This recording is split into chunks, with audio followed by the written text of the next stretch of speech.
Thank you, Madam Chair and members.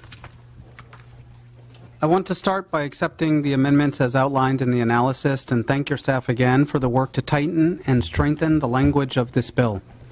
Poverty, especially during early childhood, can have a devastating impact on child health and well-being and undermines future educational and economic successes. AB992 creates the CalWorks Baby Wellness and Family Support Home Visiting Program to provide CalWorks recipients who are pregnant or parenting a child under age 2 with voluntary home visiting services from trained professionals. Voluntary home visiting programs are a proven strategy for promoting child health, strengthening parenting, and building family self-sufficiency.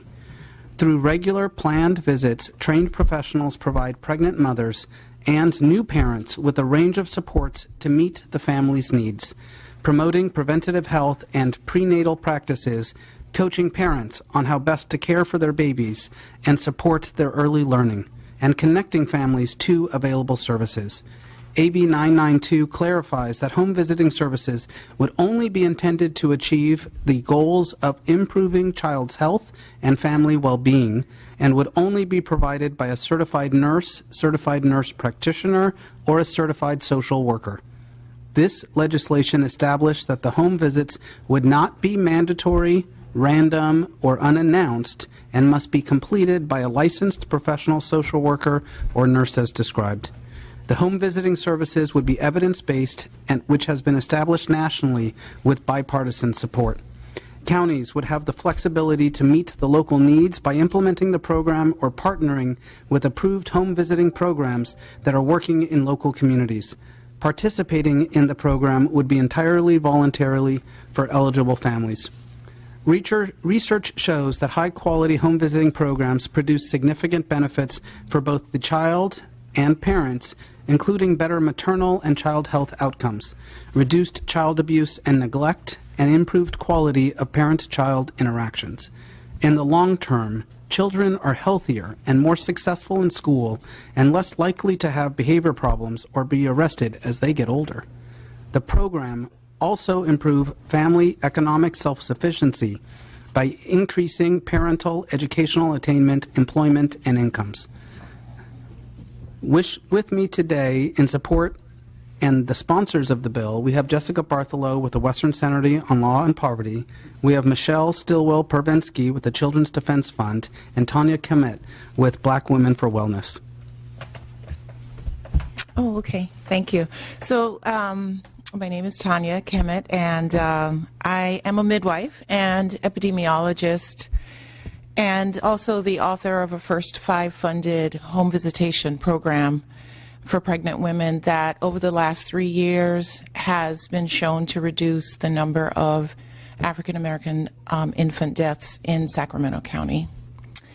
And I am here today as a member of Black Women for Wellness, and why we're in support of this bill. Many of what you've already said, but just strengthening the outcomes for both pregnant women and their infants, improve educational and economic opportunities, and increase the opportunities for families to move out of poverty. Home visitation has a really robust research evidence behind it, and beginning in the prenatal period, which is, my purview, pregnant women who receive home visitation have better outcomes and also has a positive impact on breastfeeding, immunization rate, infant hospitalization, maternal depression, and stress.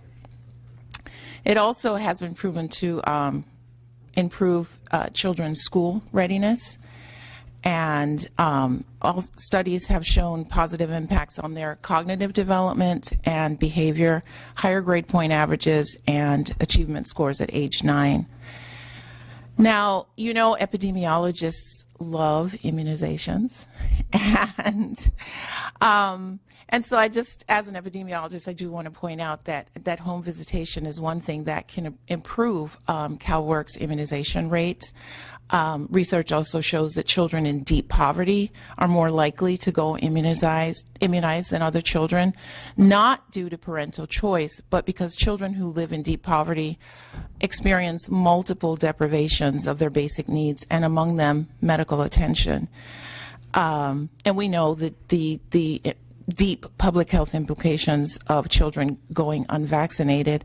And currently, according to California Department of Social Services, there have been over 30,000 penalties levied to families who have not proven that their children are immunized, and having a home visitor will help with increasing this rate. And I would also say that I have heard that there has been some opposition, some fear that the participants would not recognize that this program is voluntary. And having spent 20 years in this community working with many of the families that would be participants in this program, that has not been our problem.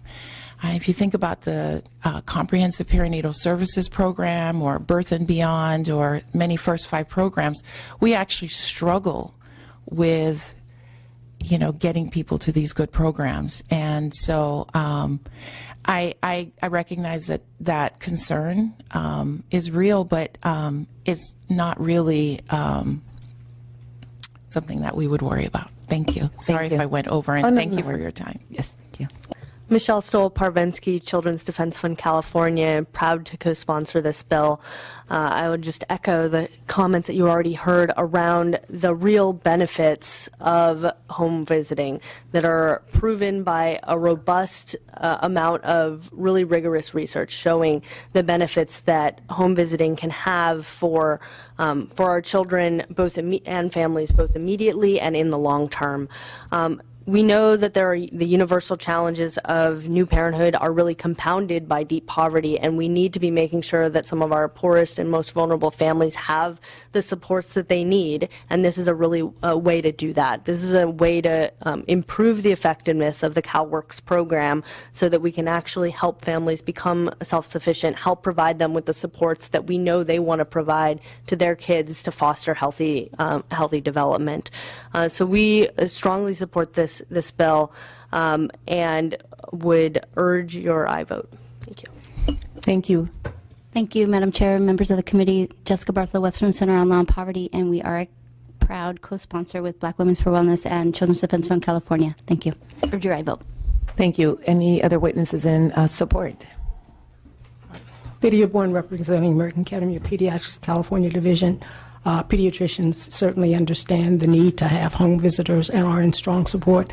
As a former public health nurse, I can attest to the fact that women are very welcoming for you to come in and assist them especially with a brand new baby.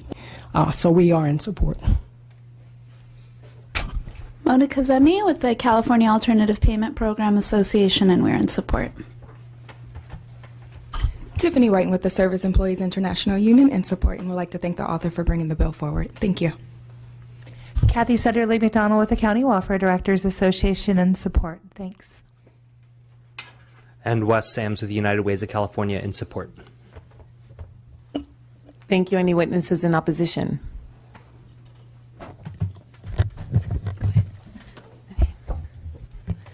Good afternoon.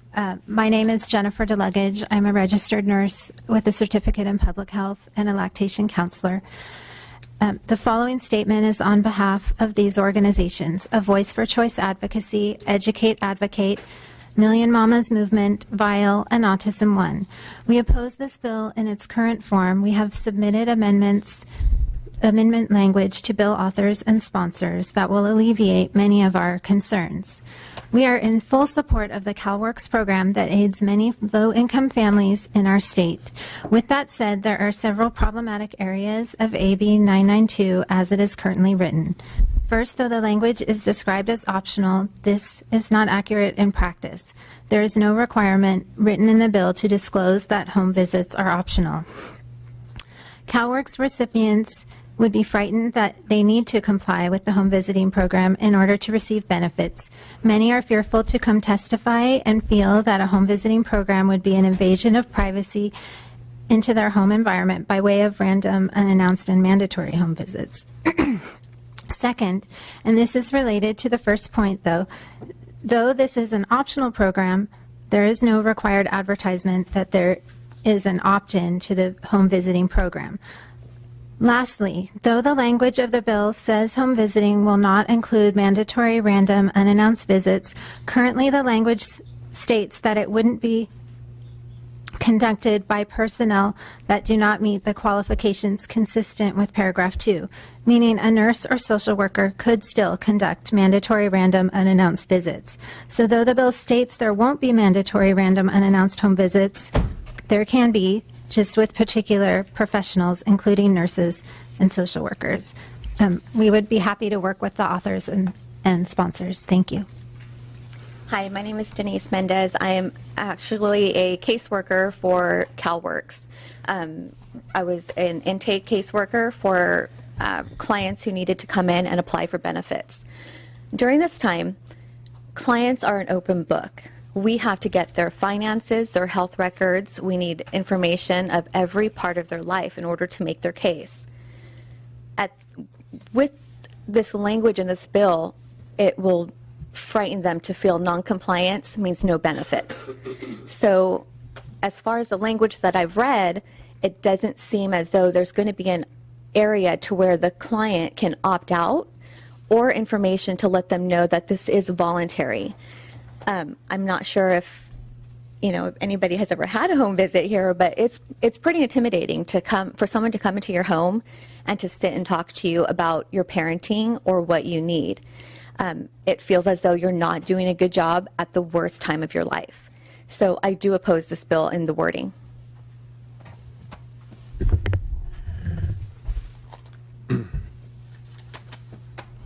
Hello, my name is Gabriel Silva. I'm here to tell you as a former CalWorks recipient that AB992 is intrusive and intimidating. This bill will allow our families to be subject to evidence-based research judgments. This is an attack on personal and parental rights. I have experienced these programs firsthand and have had to jump through numerous hurdles.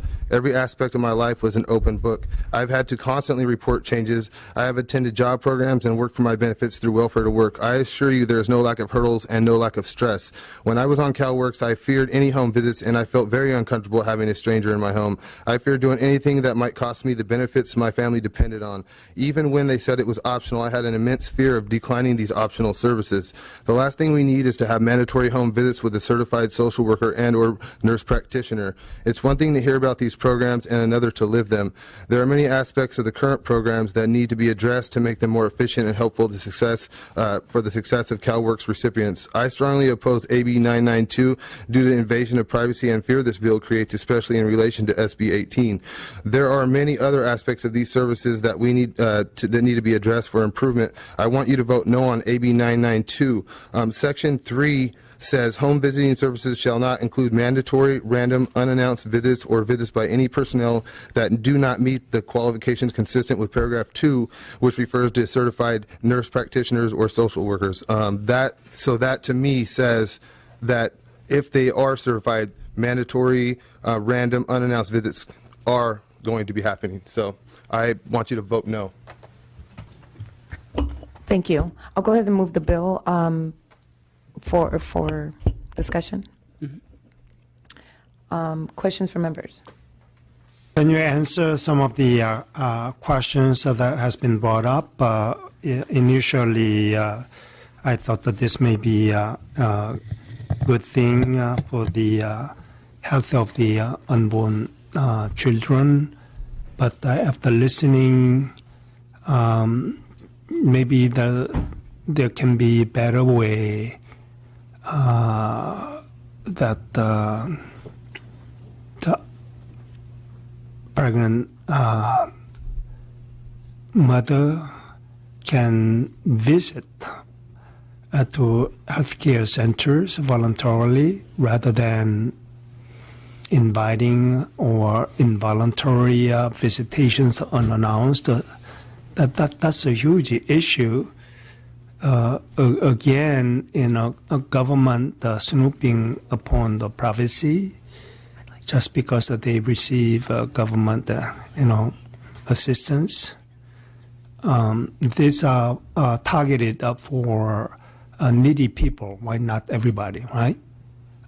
Because it does say that the temporary assistance for needy families.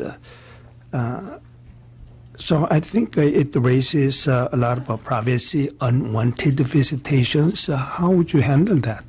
I've been as clear and direct as I can, Dr. Choi, that this bill, as the author's intent, will not lead towards any mandatory visits. These are optional visits that we will present as such. But I did like your framing at the start, which is the same framework which I work under. I'm thinking about the kids. I'm trying to think about those kids who are under 2 and how we need to be providing more resources to them, and want to make sure that we as a committee are working towards that goal of making sure that we're aligning best practices and evidence-based outcomes.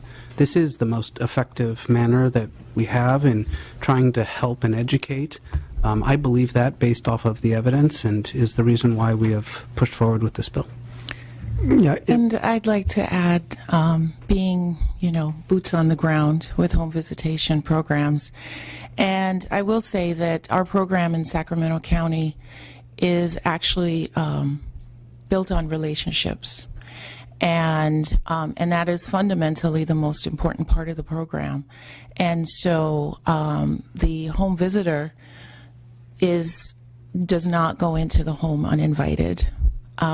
They develop over time a relationship not only with the adults in the home, but also with the children. They're always asking me for a bigger budget for toys to bring and to have in their bags. And, so as a midwife, I find that home visitation, they feel like a backup to me. A woman delivers a baby in the hospital, and she doesn't interact with a healthcare provider. There's a 1-week infant visit and also a 6-week visit. And any woman here knows what it takes to get up and bring an infant to that 1-week pediatric visit. And then imagine if you're doing that in our inadequate transit system. So I remember a time when this was with the Sacramento County Public Health Nurse Program, and a nurse called me and she said, "You know what, this is your patient, and this woman has asked me to call and just ask you some questions." And between the three of us, this teenage mom who was at home with a 3-week-old baby and the public health nurse, we figured out that this was an infant that was in risk of failure to thrive, was not breastfeeding adequately. Mom's breasts were just a mess. I am also a lactation consultant as well. And so and so I was able to, with the help of the public health, get the woman in for care that day. She wasn't sitting around wondering what she was doing wrong with her baby, and that was based on relationships. And I think that this bill speaks to that, as you've said multiple times. Absolutely voluntary. Also, can I make a comment? I just got off the classroom as of December 1st. I spent 16 years teaching, and we had a home visit program, and it was voluntary, and it is definitely based on relationships. So I would talk to the parents and call them and say, "Hey, do you need some help, some support with the student?" So once the parent gave me the okay, I would load my box up with goodies and flashcards and some tools for them to assist them at the homes. Not until after I got confirmation from them did I visit, and it was an optional program. And I actually was the one that made the contact. It wasn't necessarily the parent. I would say, "Hey, your student is struggling. Would you like me to come and visit your home?" Specifically because some of these parents had multiple children. One of them was in kindergarten, the other one was in 3rd grade, grade and one of them was in high school, so they didn't really have the transportation nor the time to come and see me. And so I would go visit them, give them the tools that I thought they needed at the time, which feels like exactly what you're talking about. But as a professional, as a teacher, I would call first and say, hey, this is what I can provide for you. And some of them said, no, thank you. And I say, thank you very much. If you need me again, I'll provide you the information, but I would send, those tools. Again, it's very different than what we're talking about here, but I think the concept is the same because, again, it was up to the parent to let me in their house, and I probably visited about 99% of my students because of that, because it was relationship based, because they trusted my judgment and they trusted the information that I was giving them. And if you have a relationship with those patients, they already trust you because they were your patient or you've done some help from them. So I appreciate your concern, but again, I think that if we really look at the conditions of some of these folks that can't be transported or go to get the help that they need, I think it's important to give them that option. And again, as a professional, I would always make that call and give them the option. So I wasn't just showing up at their home just because, and a lot of the parents that I served were in a low-income community, so a lot of them were on CalWorks, and to be quite frank, a lot of my students' parents were undocumented, so we have that added fear of the visitation. However, because of the relationship that I had with them, I would call in advance and say, hey, do you need some help? And 99% of the time, they did need that help. They just didn't know what to do. And for me, this feels like we're offering some assistance. I have 2 children myself, and they don't come with instructions. Unfortunately, the kids don't. And I was an older mom and thought I could handle anything. And really, when you have a newborn, everything is brand new. So I appreciate you taking the time to express your concerns. However, in my opinion, because of the background that I have, I was very, very cognizant of the fears and always offered the option. So thank you for bringing this by. And again, I appreciate your concerns, but I'm looking at it as a teacher and, also a professional. And I believe that the folks that are here are professional and would do everything possible to make sure to make it an option and not necessarily a mandatory. Thank you. Yeah, can I just follow up on my own questions? Reading the bill's home visitations, as opposed to your concerns, the home visiting services shall not include the mandatory random unannounced visits or visits by any personnel that do not meet the qualifications consistent with the paragraph 2. So it does say in there, so I think... There's may I say one clarification? There's a number 3. Just one more, please. Go ahead. I'm sorry. There's an or statement that if it's, there was an amendment that was submitted that would fix that, but I'm not an attorney, but I think that or statement sort of leaves the door open legally, that someone could come, otherwise, because it says home visiting services shall not include mandatory random unannounced visits or visits by any personnel that do not meet the qualifications consistent with paragraph 2. So I know that particular section yeah. I know we have a follow-up discussion for next week with the opposition and are happy to discuss this. We did receive the amendments late last night, so have not been able to process and include them. And yet, as clearly as I can state, the intent is not to provide mandatory visits, that these are voluntary and optional and meant to assist. So for what that's worth. Thank you. So I made a motion. Dr. Choi, would you like to second that? Yes, I will, even though I have a little bit of concern about the funding necessary, but since it's not indicated here, right. It's an appropriations job, to visit all the pregnant women in this state, that this will be tremendous amount of money. Right. How we can afford that, that is a little bit of concern, but I will leave it up to the Appropriations Committee whether they can afford it or not, for the concept, for the well-being of children. In that, I will second it. Thank you. I have a motion and a second. Do pass as amended, and since we don't have enough members here, we'll place it on call.